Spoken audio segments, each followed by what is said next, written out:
भारत के कई राज्यों में प्रकृति का वाटर स्ट्राइक जारी, पहाड़ से लेकर मैदान तक आसमानी आफत का रेड अलर्ट।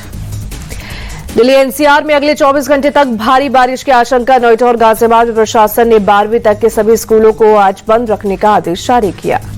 दिल्ली में यमुना के जलस्तर का बढ़ना लगातार जारी, खतरे के निशान को पार कर 206.22 मीटर तक पहुंचा यमुना का वाटर लेवल।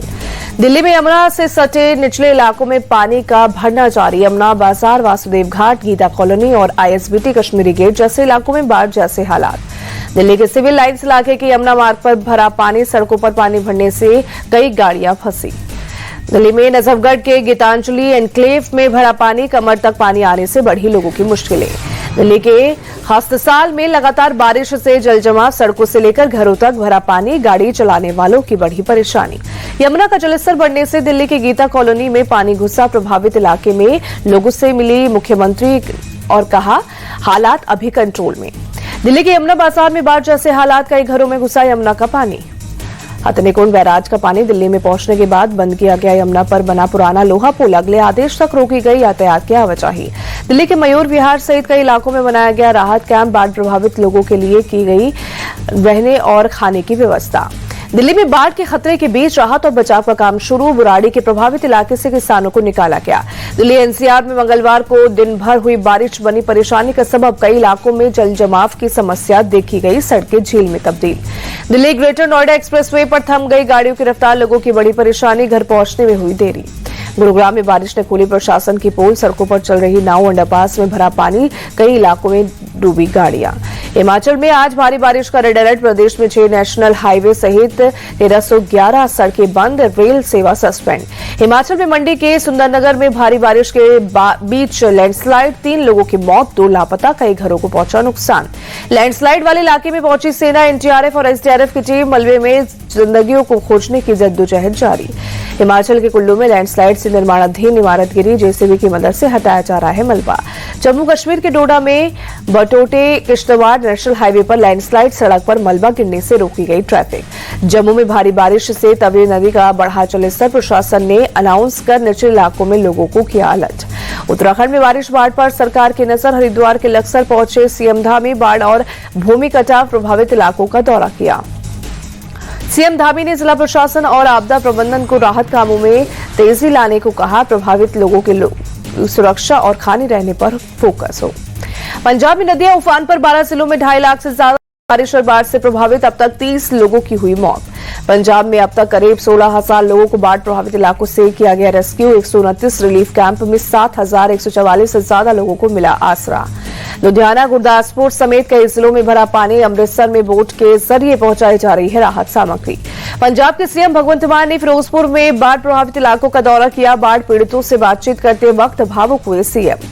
पंजाब के अजनाला में हालात बेहद खराब, 2 से 3 फीट पानी भरा, ट्रैक्टर से भेजी जा रही है मदद। पंजाब के गुरदासपुर में भारतीय सेना ने संभाला मोर्चा, बाढ़ प्रभावित लोगों का रेस्क्यू करने में जुटी सेना। यूपी के बुलंदशहर में भी बंद रहेंगे स्कूल और कॉलेज, भारी बारिश के अलर्ट के बाद प्रशासन का फैसला। दिल्ली में 56वीं जीएसटी काउंसिल की आज सुबह 11 बजे से 2 दिवसीय बैठक, जीएसटी की दरों में कटौती पर फैसला संभव। कैबिनेट ने 12% और 28% वाले जीएसटी स्लैब को खत्म करने वाले प्रस्ताव को दी मंजूरी, 5% और 18% वाले जीएसटी स्लैब की तैयारी। घी, मेवे, दवाइयां, चिकित्सा उपकरण, 20 लीटर पानी की बोतल जैसी वस्तुओं को 12% से घटाकर 5% के स्लैब में लाने की संभावना। टीवी, वॉशिंग मशीन और रेफ्रिजरेटर जैसी इलेक्ट्रॉनिक वस्तुओं पर 18% लगेगा जीएसटी। लग्जरी और तंबाकू उत्पाद पर 40% जीएसटी का प्रस्ताव। कैबिनेट ने इलेक्ट्रिक व्हीकल को बढ़ावा देने के लिए 5% के स्लैब में लाने का किया समर्थन। जीएसटी काउंसिल की बैठक से पहले वित्त मंत्री निर्मला सीतारमण ने टेक्सटाइल इंडस्ट्री के साथ की बैठक, आर्थिक चुनौतियों और अमेरिका की 50% टैरिफ पर हुई चर्चा। जीएसटी रिफॉर्म से छोटे व्यापारियों को मिलेगी मदद, वित्त मंत्री निर्मला सीतारमण बोली, अर्थव्यवस्था की पारदर्शिता और मजबूती पर जोर। एससीओ की बैठक के बाद भारत पर ट्रंप के टैरिफ पर करारा जवाब। रूसी राष्ट्रपति पुतिन ने भारत को दुई कच्चे तेल की खरीद पर भारी छूट, प्रति बैरल $3 से $4 की छूट बढ़ाई।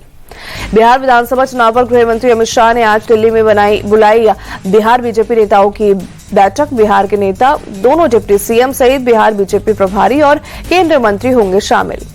गाली विवाद पर 4 सितंबर को एनडीए ने बुलाया बिहार बंद। सुबह 7 बजे से दोपहर 12 बजे तक प्रदर्शन। महिला मोर्चा संभालेगी कमान। मां के अपमान पर प्रधानमंत्री मोदी का जवाब। कहा, कांग्रेस के मंच से मेरी मां को गालियां दी। मेरी मां का अपमान देश के हर मां बेटी का अपमान है।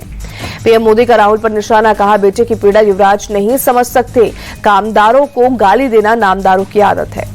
बीजेपी नेता स्मृति ईरानी ने पीएम मोदी की मां के अपमान पर विपक्ष को घेरा। कहा, जिसका राजनीति से कोई लेना देना नहीं, उस दिवंगत मां का अपमान आक्रोशित करने वाला। स्मृति ईरानी ने विपक्ष को दिया जवाब। कहा, बिहार और देश की माता बहनें इस अपमान का मुंहतोड़ जवाब देंगी। पीएम मोदी का बयान सुन भावुक हुए बिहार बीजेपी अध्यक्ष दिलीप जायसवाल बार बार आंसू पोंछते नजर आए। दिलीप जायसवाल बोले, राहुल गांधी का अहंकार पूरा देश देख रहा है। देश की जनता उन्हें सबक सिखाएगी।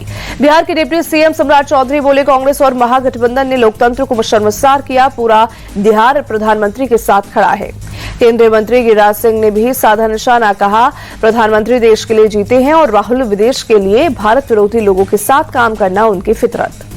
लालू यादव की बेटी रोहिणी आचार्य ने कहा, किसी की मां बहन के अपमान का किसी को हक नहीं, लेकिन यही बात पीएम पर भी लागू होती है जब वो सोनिया गांधी के लिए भद्दी बात बोल रही थी। पीएम मोदी के बयान पर बोले सचिन पायलट, कांग्रेस संयम और अनुशासन वाली पार्टी। जिसने गाली दी उसका कांग्रेस से कुछ लेना देना नहीं। बिहार कांग्रेस अध्यक्ष राजेश राम बोले, हम गांधी के अनुयायी, हम किसी के लिए भी गाली के खिलाफ, लेकिन सोनिया जी के खिलाफ भी कई अभद्र टिप्पणियां की गई। किसी की मां पर अपशब्द बर्दाश्त नहीं। सपा सांसद अवधेश प्रसाद बोले, मामले की ठीक से जांच होनी चाहिए।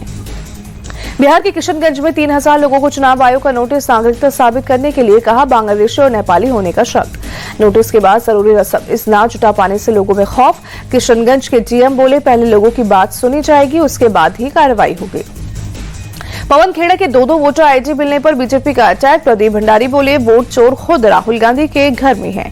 पवन खेड़ा को चुनाव आयोग का नोटिस। 2 वोटर आईडी कार्ड को लेकर 8 सितंबर तक मांगा जवाब। तेलंगाना में बड़ी राजनीतिक हलचल। केसीआर ने अपनी ही बेटी की कविता को पार्टी से निकाला। पार्टी विरोधी गतिविधियों के आरोप में सस्पेंड। के कविता को बीआरएस से निकालने पर कांग्रेस का तंज। बोले, ये सिर्फ नाटक कर रहे हैं।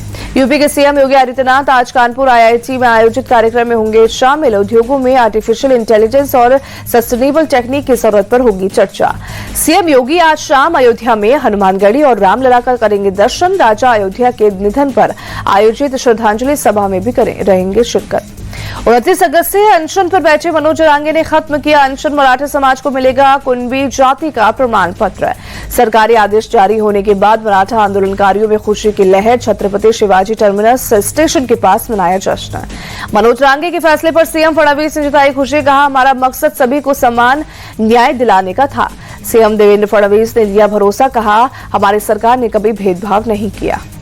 महाराष्ट्र के डिप्टी सीएम एकनाथ शिंदे का बयान। कहा, सरकार ने सकारात्मक समाधान निकाला जो सबके हित में है। महाराष्ट्र बीजेपी चीफ चंद्रशेखर बावनकुले का बयान। कहा, फडणवीस सरकार में मराठा समुदाय सबसे ज्यादा सशक्त हुआ।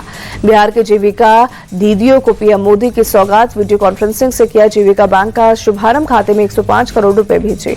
पटना में राहुल गांधी ने एक युवक को गिफ्ट की बाइक। दरभंगा में वोट अधिकार यात्रा के दौरान खो गई थी शुभम सौरभ की बाइक।